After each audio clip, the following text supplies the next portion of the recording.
Welcome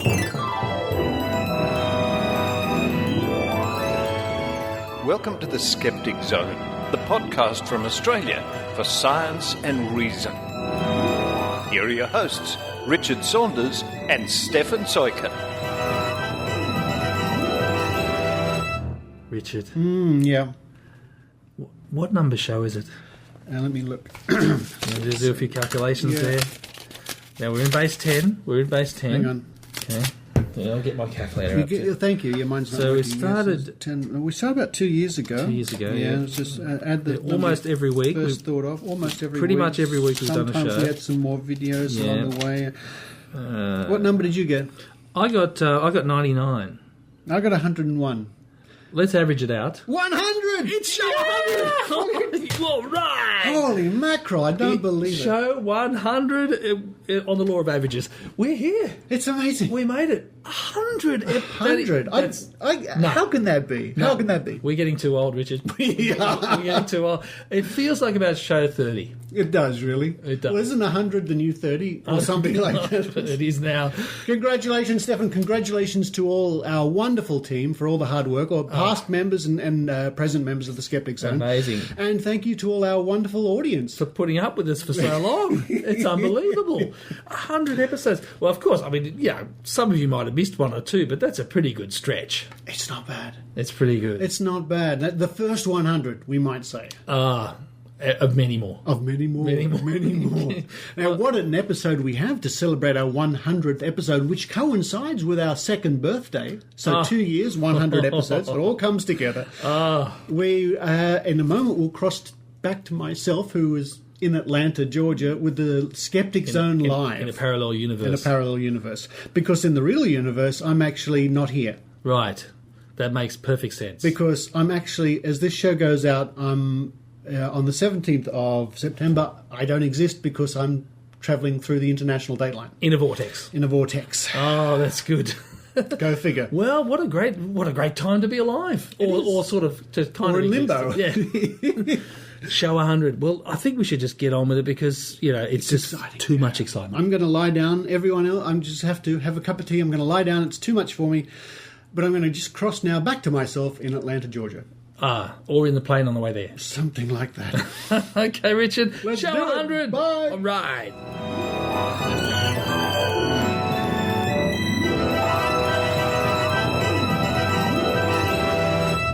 Hello and welcome to the Skeptic Zone, episode 100, our 2-year anniversary.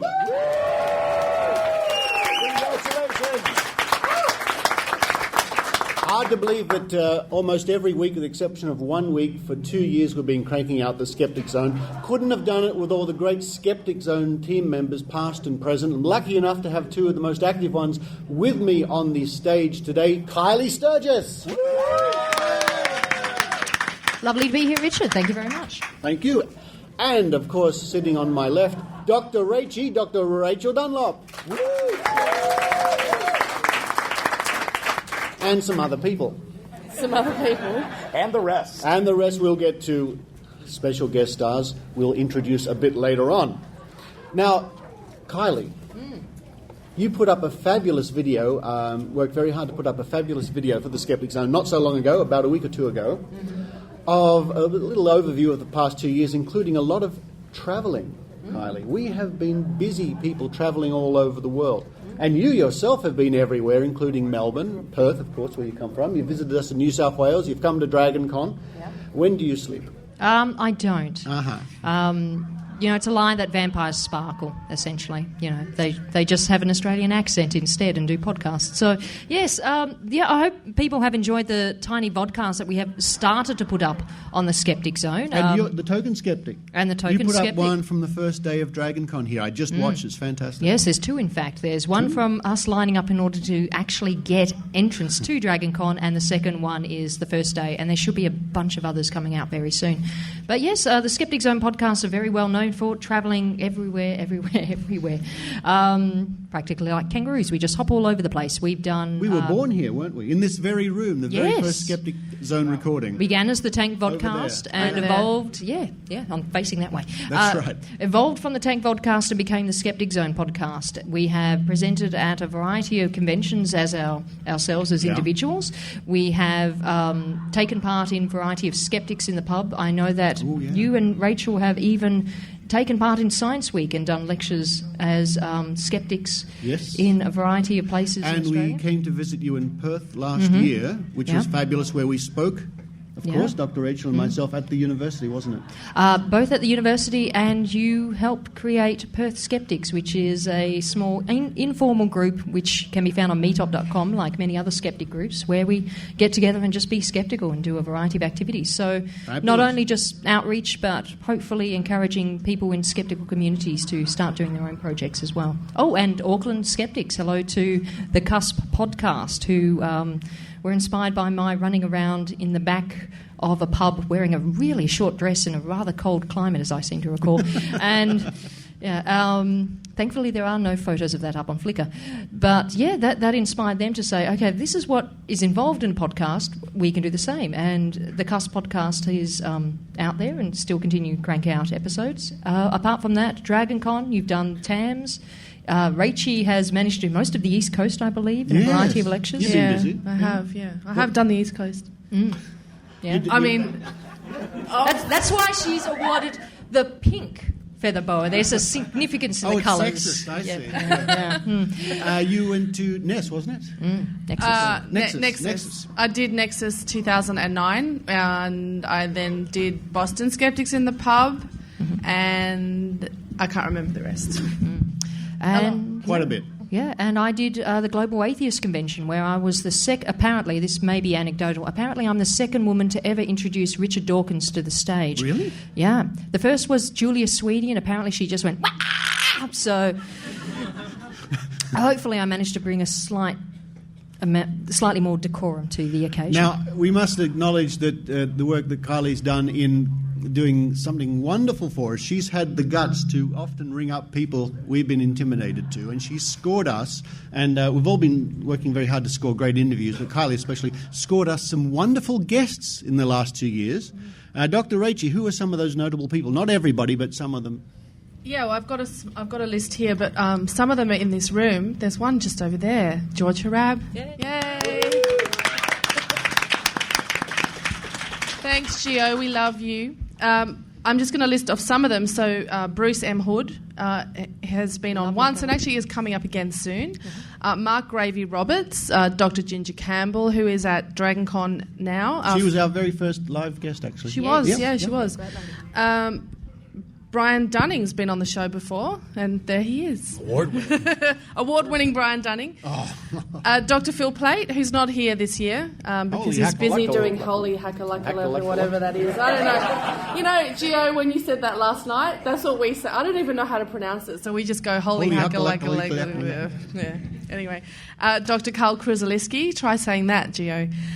Steve Novella, Ben Radford, James Randi, Derek and Swoopy, of course, Eugenie Scott, John Ronson, Harriet Hall, Ben Goldacre, Richard Wiseman, Simon Singh, Jamie Ian Swiss, who's here, Joe Nicol, who's here, Adam Savage, who's here, George Gio, I said you already, Slough, Seth Shostak, Daniel Loxton, Barbara Drescher, Rebecca Watson, Desiree Schell, Michael Marshall from the Merseyside Skeptics, Stephen Fry, Professor Chris French, Dr. Pamela Gay, Captain Disillusion, and many more. Many more. But I'm sad to say that I have managed to fail this year.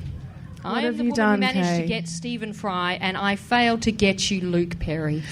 You did. Now, there's a story behind that, isn't there? That Luke Perry was going to be sitting on this panel tonight, and apparently his agent said that, oh no, we don't want him doing this. So I'm putting out a reward for anyone who can get us Luke Perry. Okay?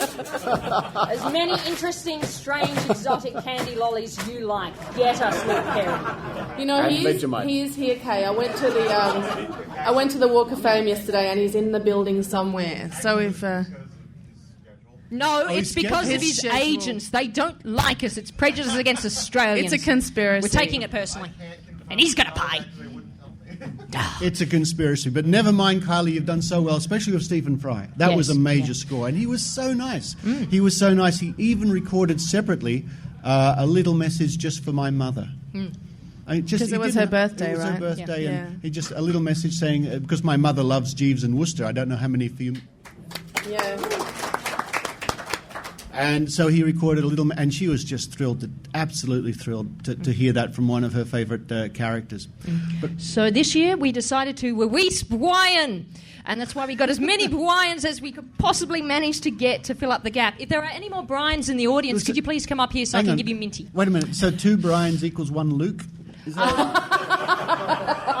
That's a Dragon Con thing, is I'll swap you 2 Brians for a Luke and a Jim. There's my Brian. Brian? Yes! There's There you go.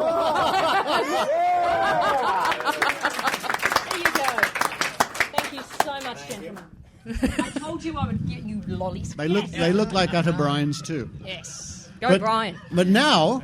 We should introduce our Brians briefly. Yes. Or very briefly for our listeners at home, of course. Not for you lot, who saw them walk up and throw things at them. We have on the far end a man who needs no introduction. Oh, yes. Brian Dunning. Brian Dunning, winner of the Parsec Award just yesterday. And sitting next to him, it's Mr. Scam School himself, and there's a story I'll tell you later about that. Brian Brushwood, ladies and gentlemen. Welcome, Brians. We'll be hearing from both of you shortly. But before we get to that, through the magic of computers... Now it's time for Dr. Rachie Reports with Dr. Rachael Dunlop.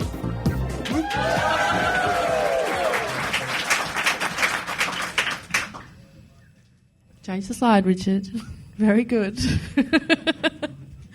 All right, so I've actually, up on screen here, got a cartoon that I hope you can see. It was done by a friend of ours in Sydney called Philip Quinn, where he's portrayed me as some kind of superhero going in and attacking people and saying... Can you all see that? Can you guys see it? Good. Yeah, that was by a friend of ours, Philip Quinn from New South Wales. I love this this cartoon strip.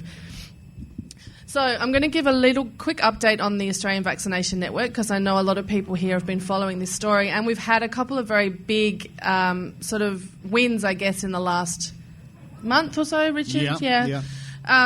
You probably recall, if you listen to the Skeptic Zone, that the Australian Vaccination Network is our anti-vax lobby in Australia. They're kind of the equivalent of the Jenny McCarthy Generation Rescue Age of Autism people here. And they were investigated by the New South Wales Healthcare Complaints Commission for some of the stuff that they were saying to parents. You know, they were telling parents that vaccines cause autism and that vaccines can cause kids to get all kinds of diseases, which none of it's based in evidence or any science to support it. It's all scaremongering because they don't like vaccines. Well, they were investigated by a Healthcare Complaints Commission, and on the 26th of July, earlier this year, there was a public health warning released about the stuff that they put on their website. Now, this is, as you can see on screen, from the New South Wales government, and this warning was spread around the entire healthcare community in New South Wales. They were very happy about it next door. They are very happy about it next door. And also to the media. Now, this is a big win because... some of you might have heard of a concept called false balance, where the media gets somebody in to talk about, say, vaccines, and then they need to get the other side of the story. So they'll get someone from the anti-vax network to come in and give their side of the story. Now, this is kind of a little bit like if you were doing a story on geology or the Earth and you got in a flat earther. Yeah. Well, that's preposterous. You know, there's probably like 0.005% of people believe the world is flat. But let's just get them in anyway, because we need some balance. We must have balance. So that's now changed in Australia. In the last 3 or 4 weeks, the media is not consulting these people so much anymore. And I have seen some of the correspondence that's gone to media outlets, and basically they're being told that they're not to use these people anymore unless they clearly state that they are anti-vaccination lobbyists. Because they previously presented themselves as experts on vaccination. Meryl Dorey called herself Australia's leading expert on vaccination, or she was referred to as that, and she didn't ever dispute that, despite the fact, Richard, that she's got how many degrees? It rhymes with 0, I think. Right. Yeah. And what are her qualifications? 20 years research, and she's a mother. And she has a brain. Oh, and she has a brain. Yeah, that's what she said. So there's been some really good publicity in Australia in the mainstream media about this, but that wasn't the only thing that happened. They also were investigated for their charity licence, because I know it sounds surprising, but they are a charity, which means people can give them money and you can get, you don't have to pay tax on your donations. So this is a really big thing for an organisation to have charity status. Now, it turned out that they hadn't been particularly clever about, is that still working? They hadn't been very clever about managing their books or looking after their charity licence, and in fact they forgot to renew it for 2 years. From 2007 till 2009, they kind of forgot to renew it, but they still collected money and donations. Now, this is kind of against the law. Yeah. Does that surprise anyone here? No. So they were investigated, and they've now been referred to the Department of Justice in New South Wales and the Attorney General's Department. Now, this is a big deal. This is like serious, potentially jail terms for stuff like this. So that's currently being decided upon, and we should find out in the next maybe week or so, we're hoping. But also recently, this happened about, 2 weeks ago? 2 weeks ago, no, maybe a bit more recent than that. Yeah. They also, and I mean, as if this isn't enough, they also decided they wanted to make up these little booklets and sell them on their website with information that parents can go to their doctors and say, look, vaccines cause autism because this book says so. They were photocopying articles from magazines, from newspapers. They were photocopying the inserts that you get with a vaccine, and they were selling them, and that kind of breaches copyright. Oh, you think? Yeah, I think. So the Sydney Morning Herald, which is one of the biggest newspapers in Australia, did an investigation into this, and they kind of called up the people that were published in these publications and said, did you know that your work is being sold by these people without your permission? So they had to withdraw these packs from their website about 4 or 5 days ago, and they've now got a whole bunch of very cranky people chasing them saying, where's my money? So it's like 1, 2, 3 strikes and they're almost out, you'd have to say, Dr. Rachie. Pretty much. This is a photo of one of the packs that they sell. It sells for $27.50. Fortunately, I had it with me, and the journalist rang me, and I just dispatched it to her straight away so she could look through it and see where they'd breached copyright. But what you might notice, and I know the listeners can't see this, this is a Gary Larson comic on the front page of this pack. Now, what is the term that the kids are all using? Pwned? Now, I don't know if Gary Larson's people would be particularly happy to see this. So, considering the sort of pro-science reputation that he has as well. Yeah, and that's interesting you should say that, Kay, because that was some of the things that some of the authors raised objection to mostly, was that their work was being used in a manner for which they didn't intend it to be. And I can almost, on my screen, I can almost make out the price. Can you see the price there? $27.50. Way. But some of the packs were selling for up to $128 each. So, I mean, they've had these on their website for maybe over 10 years, and that's a lot of money that they've been collecting that should have been given to the people that own the copyright. So this happened on the 5th of September, I think. This came out a few days ago. So it's still being investigated. But, I mean, if you keep doing this stuff, you're going to keep getting caught. They just don't seem to learn. So it might end up being a bit of an Al Capone kind of case where they get caught for copyright and tax evasion rather than telling parents that you get autism from vaccines. But in any case, she's going to be sent to Alcatraz? I hope that doesn't happen in a way, because that will turn her into a martyr in a sense, and that, makes her look like she's taken it for the cause. But you just can't keep breaking the law. And for some reason, they seem to think that they're just above this, So, that's it for the update there. So we'll keep you posted on that. Now, Kylie, just as aside to this, you were on the scene on the scene, as it were, when Meryl Dorey, the spokeswoman for the anti-vaccination network, made it all the way to Perth. And she even commented on the fact that you were there. Yes, things I do in my spare time, I don't. I mean, we suffer for science, folks, let me tell you. I sat through the entirety of not only Meryl Dorey's lecture, but one given by Judy Williman, who is a PhD student at Murdoch University, which is not that far away from where I live. Both Meryl Dorey and Judy Williman were very, very proud about the fact that they managed to come to Perth after their first lecture got cancelled after the church hall that they planned to have it in suddenly developed a conscience and said, we're not having you come here. I believe she was actually at the airport preparing to come to my town when she was told, yeah, you have no venue, and so she had to cancel. But she managed to find a venue, and that was the Alexander Library, which sadly is a major state library in my town and is one of my favourite libraries. It's where I did most of my university studies when I was an undergrad, so it was particularly disappointing to know that she'd managed to get a lecture hall there. One of the things that we did as a team of people, mostly over the internet, not only locals in my town, but thanks to a lot of support over in the eastern states as well, we started taking steps.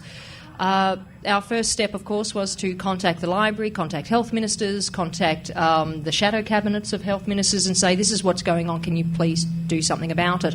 The library was steadfast. They said, as far as we're concerned, this is a matter of free speech and they're allowed to have this room and use it for whatever they want. Which was funny, Kate, because if I was the Ku Klux Klan, would I be able to get a room at the library, do you think? They didn't want to comment about that. Come on. Yeah. Now, that was the first step. Now, we were fully aware that this might fail. So the second step is to accept that, okay, they may actually turn up here. So what do you do next? You coordinate flyers, you start finding information in order to hand this out to people who are going to be attending, you contact the media, you tell them what's going on. The West Australian newspaper, interestingly, had two different aspects. One, they did run some sort of critical stories about it, but they also had a large front-page paper of a happy mum holding her smiling baby, proudly saying that her child was free of vaccine. So we saw that as a bit of a backward step, yeah. So one of the tactics they used to gain sympathy was say, but we've had to employ a security guard to keep the bad skeptics away. Yeah, Kylie was responsible for them spending $1,000 on 2 security guards because she was causing trouble. Actually, Kylie, the price first of all started at $200 per security guard. It went up. It was like $200, $500, I would employ 3 security guards if I knew Kylie was coming to bust my game. Because you know what she was doing? She was live blogging. That's really scary. This was my weapon, ladies and gentlemen. And I didn't even hit her with it. You know. Now, this is a great example, and I must publicly acknowledge and really thank the work of Kylie and Dr. Rachie too, and all the people out there who've been actively doing something about this danger in our society. And I hope through these lovely ladies on stage, through their example, other people have been motivated to sort of do similar things. So Dr. Rachie and Kylie, publicly thank you very much. And we do have to thank Ken McLeod especially as well, Richard. Of course, there are many other people out there. However, that was an interesting Dr. Rachie and Kylie, thank you very much. Let's move on to the show with our very first guest here on Show 100. It's none other than Parsec award-winning podcaster and good friend, Mr. Brian Dunning.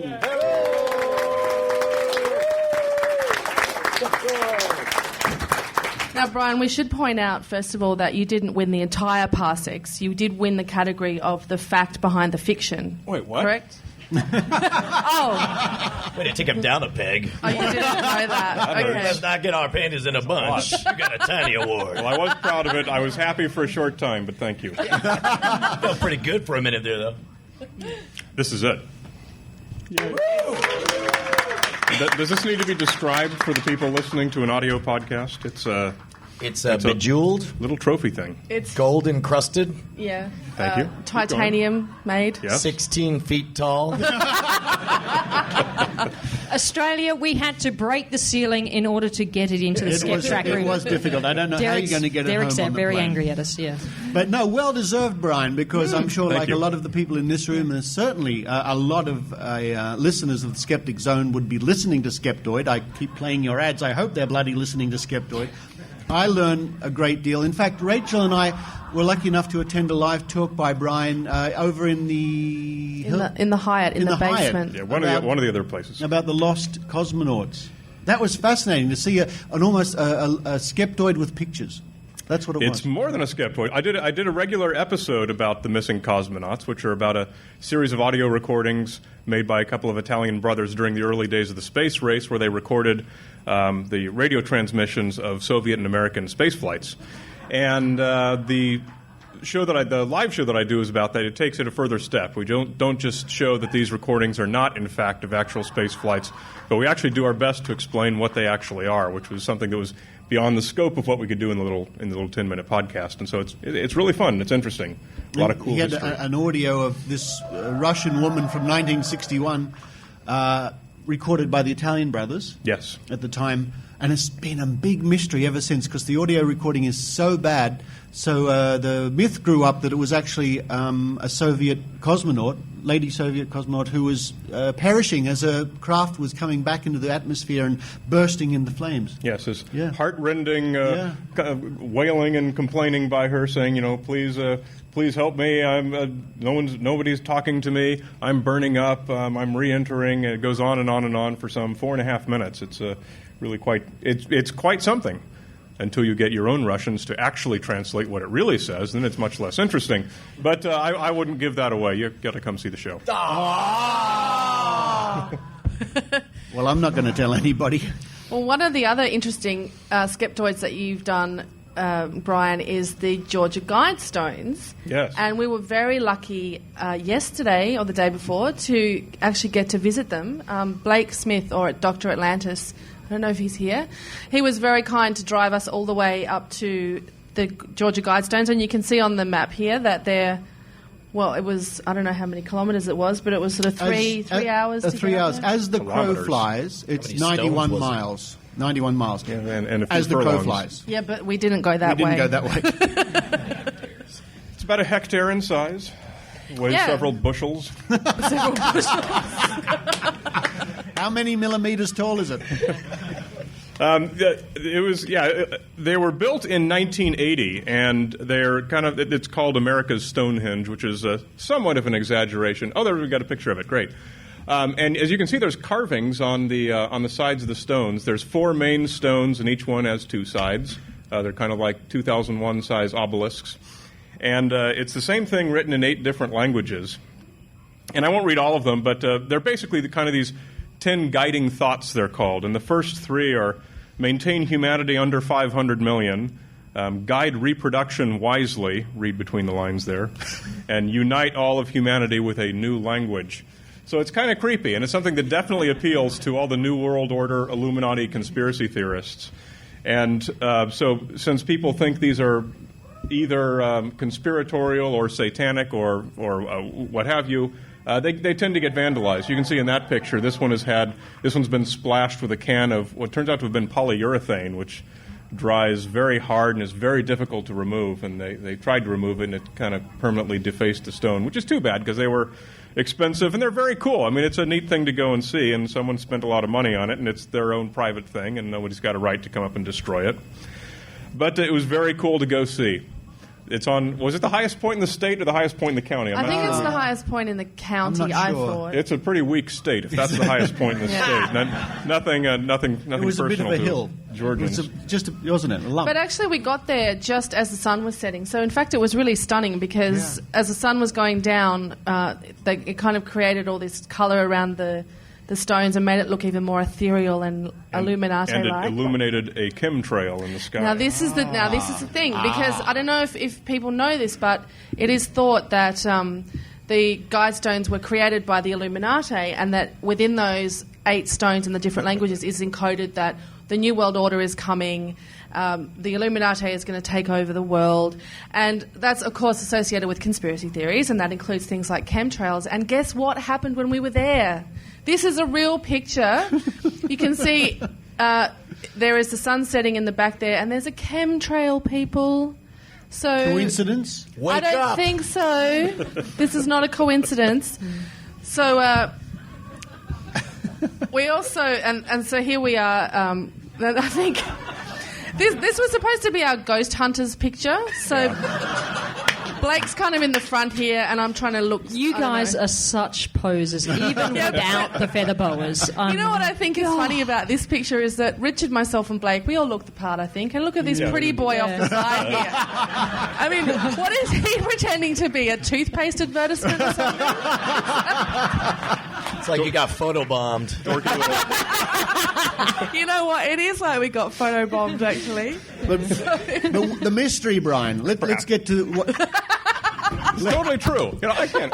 I suck. What can I say? I'm a dork. Let's get the Parsecs call. They want it back. Let's get to the hub. Let's get to the nub, the hub of this whole thing. Brian, where did these stones come from? Who did it? The aliens. That's good enough for me. Yeah, no, it was a guy called Finley, wasn't it? Yes. There was, well, I mean, that's a whole story in itself, is who actually built these things. The story is that a gentleman named Mr. Christian, who it was a pseudonym, he explained, he showed up at this granite finishing company and had presented them the plans of what he wanted them to build. Then he went to a banker in town and got the money from this banker, and he asked those two guys to please only correspond between themselves, and he was going to step out of the picture and disappeared. So his identity has been a closely guarded secret. The gentleman who erected the stones, Mr. Findlay, he's passed away, and he took any secrets he may have had with him. I actually spoke with his daughter before we went. She still lives in the area. She's very friendly. She wanted to come meet us there, but we had a scheduling conflict. She couldn't make it. But she did tell me a little bit about that and a little bit more about her dad. It was quite interesting, and she doesn't have any deep, dark secrets that nobody knows. She told me, so I believe her, of course. Mind wipe. I'm skeptical. But yeah, she was going to come meet us. It's a shame she couldn't come, Brian. But yeah, they are sort of known as the Stonehenge of the South, aren't they? So America's Stonehenge. America's actually. Stonehenge, yeah. Stonehenge of the South. That's kind of like Spinal Tap. That's kind of cool sounding. Yeah. Well, you know, speaking of Spinal Tap, I mean, when we first drove up to them, I was because I've read about them too and I've studied them, and I was expecting to see something like Stonehenge. I've been to Stonehenge, and it's imposing. It's big. It's impressive looking structure, and from the road before you turn off to Guidestones Road, they do look pretty small. And so I did get that image in my head of, you know, when they order the backdrop on Spinal Tap and they get that little 6 inches tall. Yeah. Yeah. I mean, you can see from here that they are bigger than that, but from the road they look a little bit small. So, yeah, I did get a little bit of a Spinal Tap flashback there. We're getting comments on Twitter at the moment about chemtrails, I just noticed. Oh, are we? What's the conspiracy now? I wonder. Yeah, no, that was a really interesting little break for us. Get out of Atlanta a little bit and pass at least 26 Waffle Houses. Yeah. And we only stopped and ate at half of them. You're not going to hear me bag or knock the Waffle House. I had waffles and they were great, Doctor. We went to the Waffle House with Dr. Atlantis, and he sat down and he ordered something, and to me it sounded like hash brown. Oh, the man has ordered before at Waffle House. Man, yes. Smothered, covered, fried, sliced, flip it upside down, smack it, rub it down, yeah. And the waitress said, it. okay, fine. And I thought, no, he's rang her before. Yeah. He said, I'm just going to say all this nonsense, and you say fine and walk. Yeah. So how does it go, Brian Brushwood? Is scattered, chopped, what is it? Yeah, I don't know. It's like scattered, chopped, fried, had sex with your mom. I don't know. Diced, miced, something else. Chunked. Sliced, diced, yeah. And yeah, but when you say it fast, it sounds like good morning in Australian, doesn't it? I mean... Yeah. Now, getting... at least twice as many Baptist churches, I think, along the way. I think so, yeah. At least twice as many. Well, we did go through Madison County, and I didn't see a bridge, though. Oh. Well, I did see a bridge, but it was concrete. It wasn't as impressive as the one in the movies, but, you know. Now, to wrap it up, Brian Dunning, can you tell us a little bit about your endeavours, which I'm sure we all appreciate, I really enjoy anyway, on the video front? Oh, boy, there's lots of endeavours there. Well, in fact, and things like that. We're talking about the clean videos. I didn't bring the right clips. Yeah, In Fact was a video series, a 3-minute video series. There's a lot more viewers for video than for audio podcast on the internet. There's a lot more viewers for video than viewers for audio. Very few people view their audio podcasts, it turns out. People have had a lot of trouble doing it. So the main issue is you can't have a clickable ad in an audio podcast. You need to put something in a browser that people can be forced to click on, and you can do much better characterization of your audience for advertising. And so all of the investment is in video right now, mostly in audience characterization infrastructure and technologies like that. And so I thought, I should really do a video podcast version of Skeptoid. So I committed to do 13 episodes. I call it a season. I don't know why, but I do. That's what everyone does, even though that makes no sense. So I made 13. Actually, I've made 12 of them so far. As some people may have heard, I had a bit of a hard drive issue with number 13, but that's resolved and it's coming. And they are 3-minute, just about 3-minute, 20-second versions of some of the most popular of the Skeptoid episodes. And I put them out there, and we're going to see what they can do. If they can generate enough revenue with either there's embedded advertising in some of them are on. Some of them are on just a regular. You can get it just as a regular video podcast through iTunes, and that's donation supported. So it's kind of got all the different revenue models that exist on different places where it's hosted. On YouTube? Yeah, it's on YouTube, yeah. So the website to go to is infactvideo.com? Oh, thank you. See, I'm terrible at marketing. That's why I don't make any money off of these. Infactvideo.com, yes. Hand it over. It's my commission fee. Come on. The passing award. Yeah. Not yet. Yeah, infactvideo.com, that's the website to go to. And there he is. We're just having a little look at him on the screen here. He's presenting his... how long do they go for? A couple of minutes, don't they? About 3 minutes and 20 seconds. Yeah. By the way, I got caught up on all the Skeptoids on the drive down. We drove 17 and a half hours from Austin, Texas here, and knowing that I'd see Brian, I got caught up on the Skeptoids. Oh, my God, are they so good, and it's so important. You do such a good job of condensing everything down, keeping it bite-sized, sticking to what really matters. You eliminate all the chaff out of it.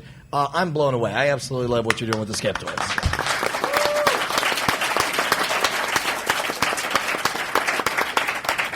Does this mean I'm going to have to say that I enjoyed your magic show last night? No. That would be a lie. What a great segue, ladies and gentlemen, to introduce formally our next guest, Brian Brushwood. Howdy.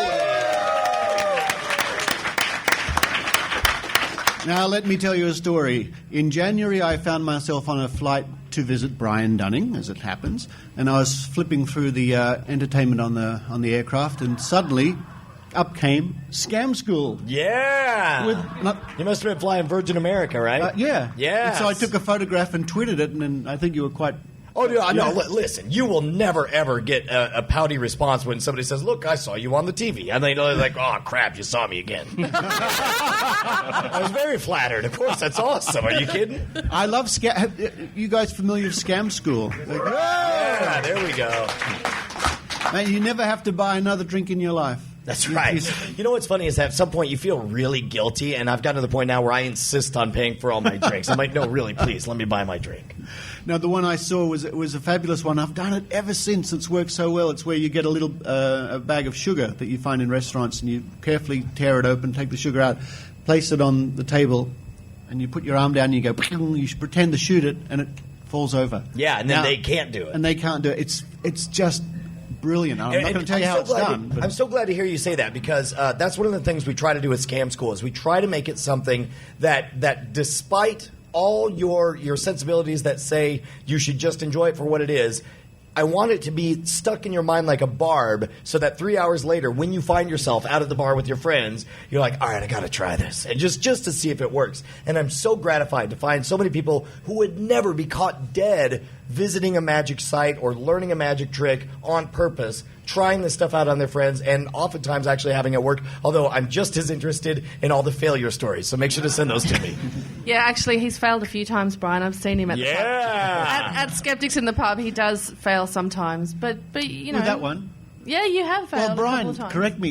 It doesn't work 100% of the time, right? Well, it's a skill. It's a skill. Yeah. It's a skill thing, and it's also environmental. It depends. Yes, Every bar is different. Every setup is different, and you learn real quick where it mostly works and where it doesn't. And it's important for that particular scam, which none of you know what we're talking about. Pardon us for a moment. To set it up like it might fail, but yeah, definitely check it out. It's called the Static Shot. You can find it on Static YouTube. Shot. Yeah. Google it. Well, your website is, of course. Well, my website is at schwood.com, but if you go to scamschool.tv, you can see all the episodes back to episode 1. And we're like, I've hit triple digits like you guys. Wow. We're up to at episode 128 now. Wow. Really? Yeah.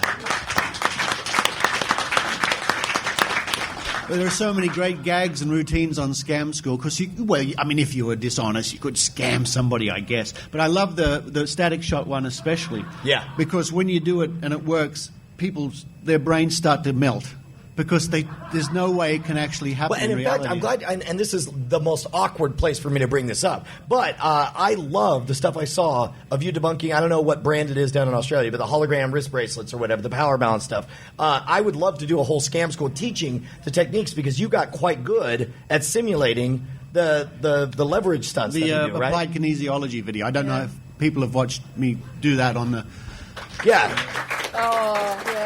I would love to actually get one-on-one and learn that technique from you and do it as an episode of Scam School because it's sort of like Scam School has one very deliberate message, and that's use tricks to get drunk for free, right? Yeah. However, within that, we're able to, just as Mythbusters is pretty much about stuff exploding, they're able to sneak in some science and some pro-skeptic content in there as well. And that's what I'd like to do is every so often, we've been able to do that. We've talked about the work of Elizabeth Loftus and about how memories can be malleable, that kind of thing. And I want to see if we could do that more with stuff like, especially if it's a scam that they can pull on your friends, where we reframe it and say that, oh yeah, by the way, that's how all this power balance stuff works. Yeah, Well, that's funny because we had a tweet last week from Tim Minchin because he's seen the video and he was in a sports store in London somebody in London in the sports store was asking about the power balance and saying, I want to buy this, and asked the assistant how it worked, and Tim stepped in and explained it and said, it doesn't, and sent a tweet to Richard going, I thought you'd be proud of me. Yeah. That was a squee moment. Yeah. As the kids say. Right. The kids, yeah. Oh, it's Happy Jihad's House of Pancakes in the audience, ladies and gentlemen. One of the best blogs. He was kind enough one day to designate on his blog International Dr. Rachie Day. That was fabulous.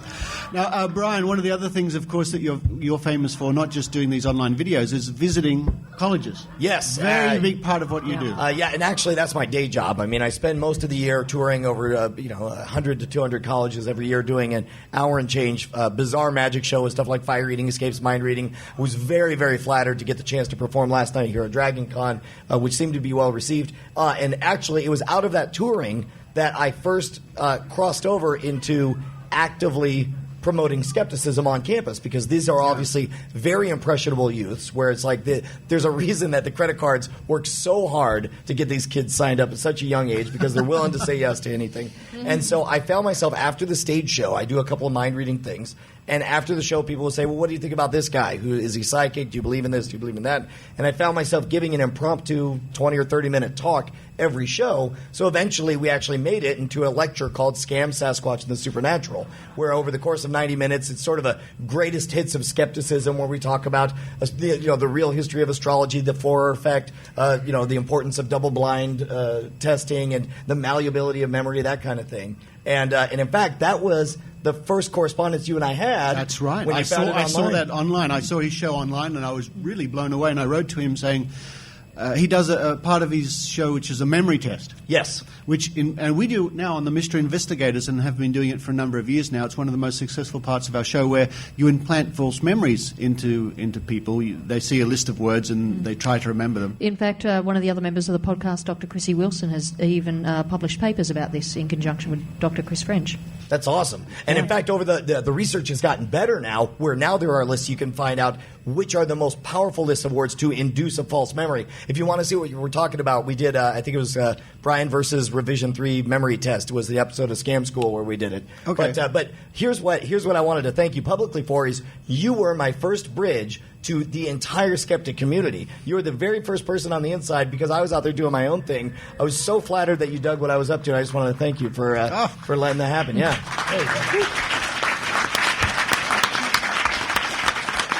Well, it works both ways because, as I say, when I saw that... I introduced you to free beer. You did. That's right. I have a question. I want to know about this free beer business, Richard, because what you've not told me about this, is this something you were going to share with the rest of us? He's an alcoholic. Apparently he's keeping it all for himself. I am. But no, seriously, because I wrote to you thinking, maybe if I'm really nice, he'll let me use a part of that show in my show. And as I say, that memory routine, we use it for school kids, and it makes such an important point. I mean, kids don't learn at school that you can't trust your memory. Well, and that's the biggest thing is as an adult, I was in my 30s before I experienced that test. And even when I did it, I read an article. I found it in an article that said, hey, try this test. And it basically gave a bunch of words. It says, write down as much as you can in 2 minutes. And I did it. And it says, here's another set of words. Write down as many as you can remember for 2 minutes. And then I read the next paragraph, and it said, most people will falsely remember word A in the first one and word B in the second one. And I remember thinking, oh, well, that's a bummer. It didn't happen for me. And then I looked at my list, and sure enough, I had both of those stupid false words in there. And at that moment, my brain exploded because prior to that moment, I used to believe, okay, maybe I don't remember everything, but the stuff I do remember did happen, right? And it turns out that absolutely not. And in fact, the part that specifically, like all of a sudden I thought about every argument I got with my mom and dad where they remember something happening one way, and it's so obvious to me that it happened some other way. And then I thought of every time I popped in a DVD that I hadn't seen for a while, and it would get to my favorite line of the DVD, and the actor would say the line wrong, And all of a sudden, it fundamentally changed things. And now I don't get in arguments about a lot of this stuff. It's like now when they say, they say, this way, I'm always careful to qualify. I was like, well, the way I remember it is blank. It's like, but I'll be the first to remember that memory is a malleable thing. Are you going to set it up? Are you going to play the game right now? Well, I mean, I guess we could, but for the sake of this, why don't we? We've got a minute to spare.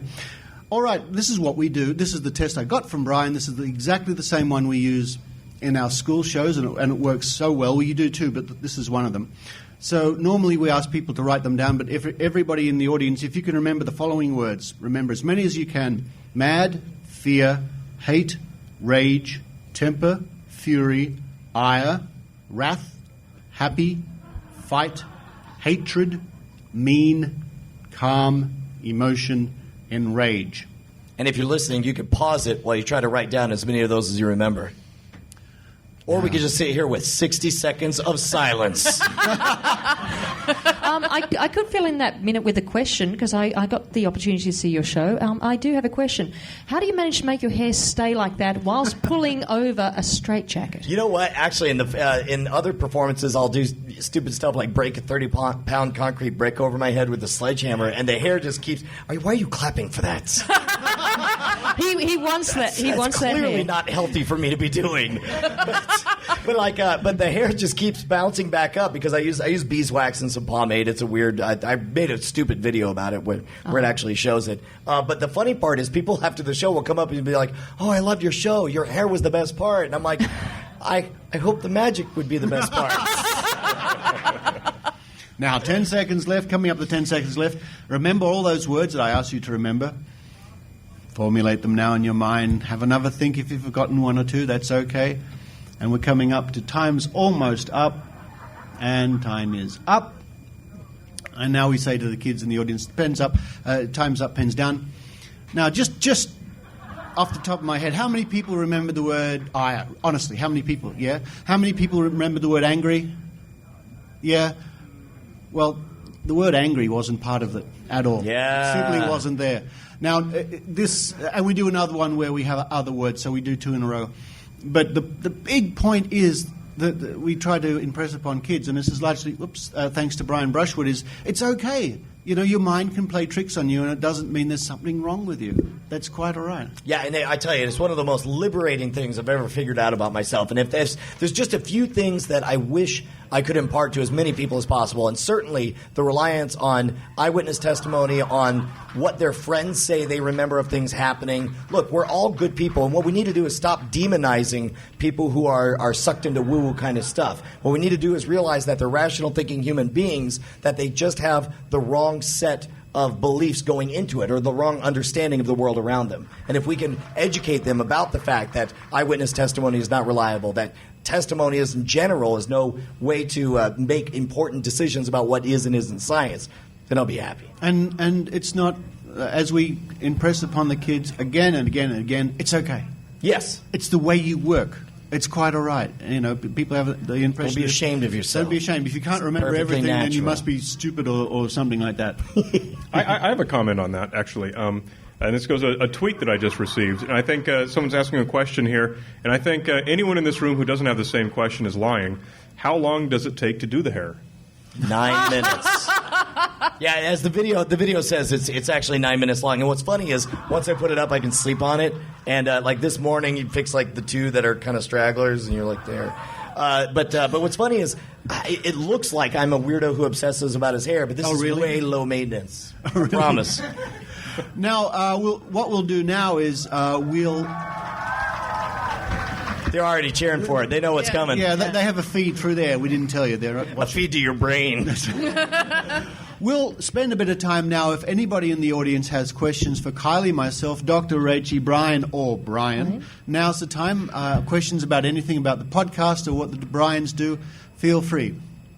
And moving on with the rest of it. Is that awkward moment? We're going to see how much of this you can eat. What? Okay. All right. First of all, now, and seriously, anyone stand up and just interrupt us while we talk about Vegemite. What the heck is it, dude? Okay, I want you to do this. No. Camera's ready. No. Camera's ready. No. No. Take it, Brian. I love making a man. Chug.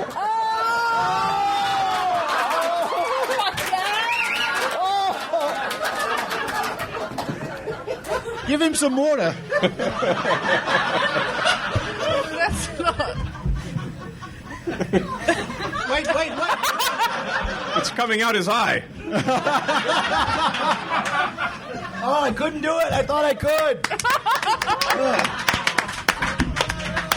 What's funny is, have a minty. I think I actually could enjoy that, because it's like liquid beef bouillon, right? Mm-hmm. Yes, very salty, very yeasty. Very salty, very. It's not bad. Most people think it's something that goes into cars. I don't know that I want it force fed on a public podcast, though. And that's why the anti-vaxxers employed security guards. By the way, I want to blame the fact that you bastards took too long to ask a question for that entire thing happening, all right? You're next. We have a actually, we have a question. A little bit. Yes. I mean, I've never heard it before. I've never tasted it before, but my friend who visited Australia tried what the hell? Tried Vegemite, and he said it was the most nasty thing he had ever tasted. And he said you should try it because you might like it. I'm like, why do you say that about me? So it's got a very beefy, salty aftertaste. I'm down with this. Yeah, whoa. Sponsored by Kraft.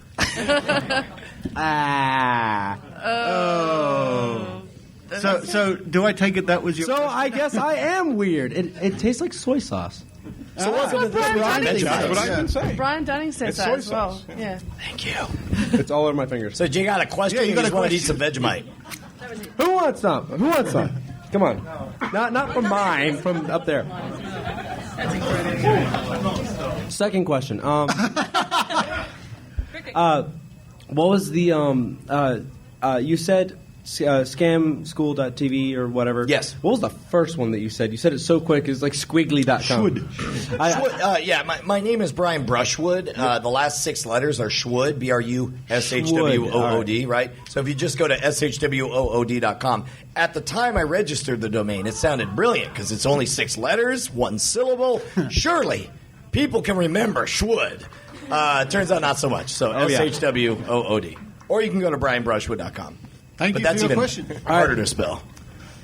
Next question, please. Yeah, I don't want to kill the buzz, but after hearing Ben Radford talk about sex offenders the other night, I probably can't kill it more than that. But go on.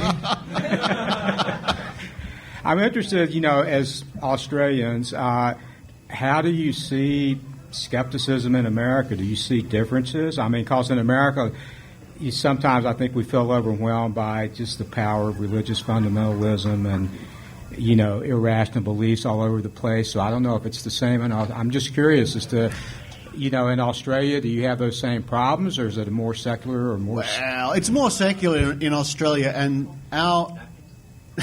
this Vegemite man is suffering now.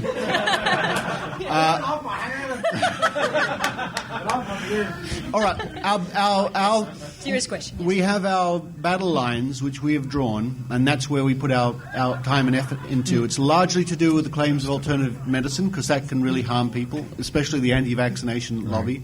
Then it's a very wide field, of course, but things like psychic powers, all this sort of thing, educating kids, as Kylie does very well.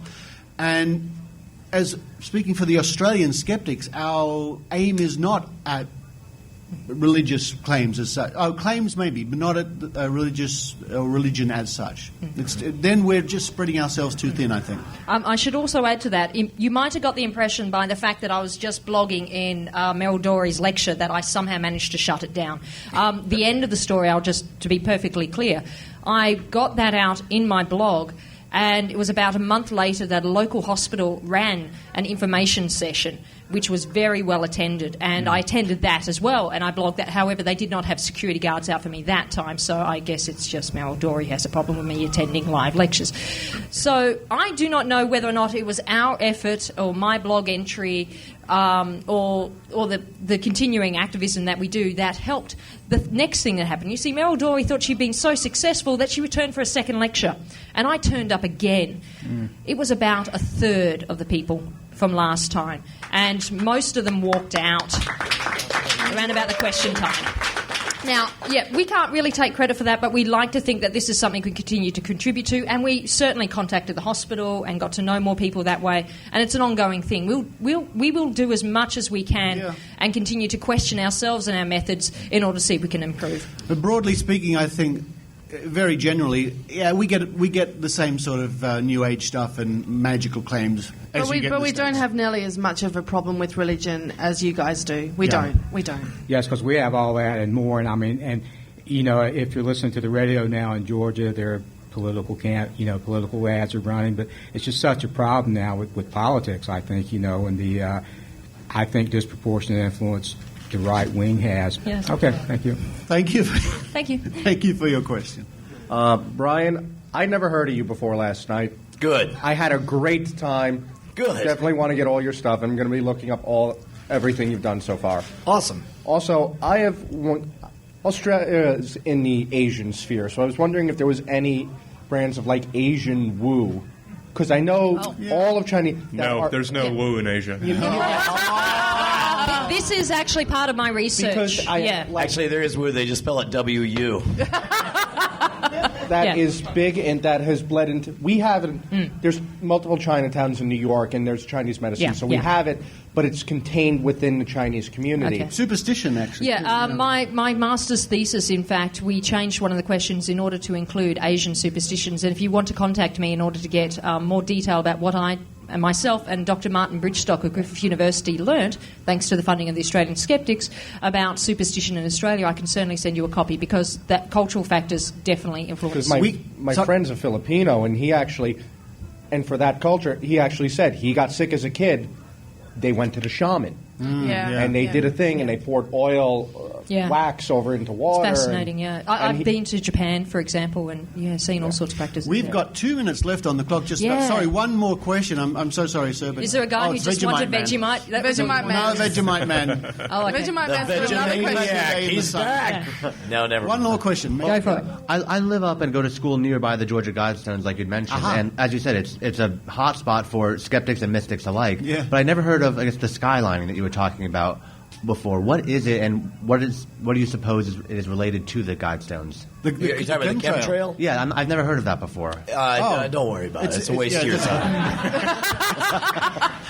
Well, we're not officially allowed to tell you. However, it's a vapor trail from an aircraft. That's it. That's it. Well, it's basically it comes from the conspiracy theory that says that contrails that are left behind when planes pass over the sky, you'll see that trail of sort of condensation. That's a contrail, but some conspiracy theorists believe that's what's known as a chemtrail, which is that planes are spraying chemicals. Mind control. Yeah, mind control chips and chemicals out of the back of planes. And make you want Vegemites.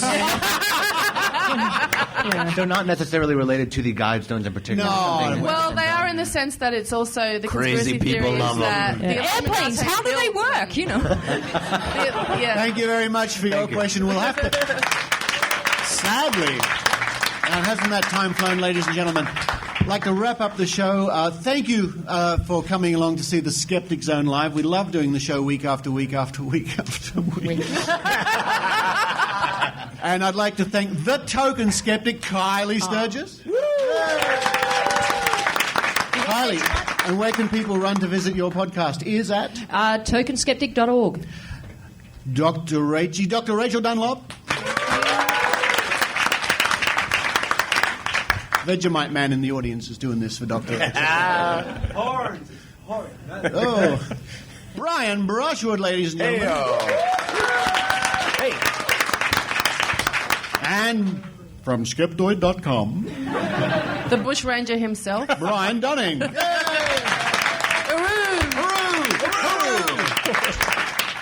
So a big thank you to everyone for coming along. A big thank you to the organisers here at Dragon Con. This is our third year. We look forward to being here same time, same channel. Next year at this time, we'll be racking up another year of the Skeptic Zone podcast. But until then, this is Richard Saunders signing off from Atlanta, Georgia.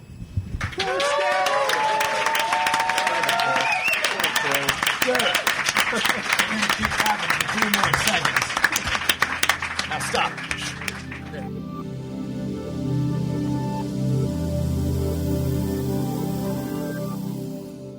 Hi, I'm Aaron, and welcome to my world.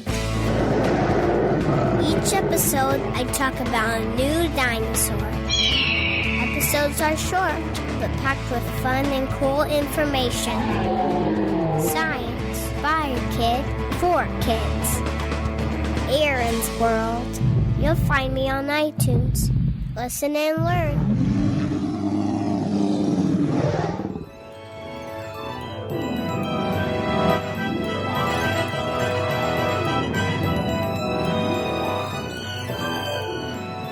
Richard, there are a lot of universes out there, a lot of parallel universes, a lot of multiverses.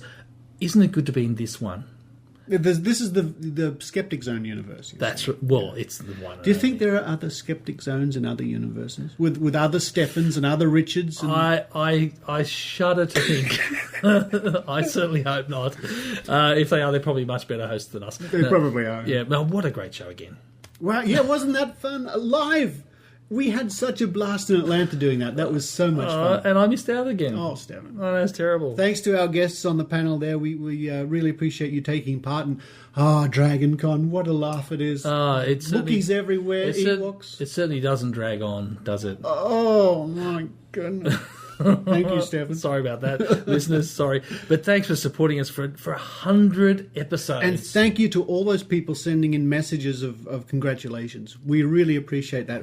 Thanks so much. And we've had a lot of success. Actually, we've helped create a lot of things. Dr. Rachie's worked very hard, especially with the anti-vaxxers. A lot of people find out about that through Dr. Rachie. Yeah, it's surprising. You know, it really is a movement that has just taken hold in the last couple of years, almost exclusively because of us. Nobody else. It's just us. Just us. Have created this massive movement. No, just kidding. No, we've been part of something. And it's sort of like the world's waking up a little bit, and they're actually wising up to all the bull dust. Well, now the big countdown's over to our show 100. This is it, and the big countdown is now on till TAM Australia. Oh, yes, that's going to be huge. So that's just a little over 2 months away, end of November. And correct me if I'm wrong, the venue for TAM Australia, isn't it a bit of a freaky venue? It's the Masonic Lodge. It's the Sydney Masonic Lodge. But it's quite nice. Yeah. If there was a place for a bunch of skeptics to get together, that's going to be it. It's going to be something special. The walls are going to be vibrating in all kinds of strange ways. We hope so. Oh, we certainly do. We've got the camera ready and everything. We've got the camera ready. By the way, Lucas, the camera's still working. It's still, yes. You wait till you see some of the videos I shot in DragonCon with this wonderful Canon camera we got from Lucas Randall. Yes, so thanks, Lucas, and thanks, Richard, for another awesome episode, and we'll see you for the next 100. Let's do it. All right. Another 100. Bye. Bye. You've been listening to The Skeptic Zone. Visit our website at www.skepticzone.tv for comments, contacts, and extra video reports.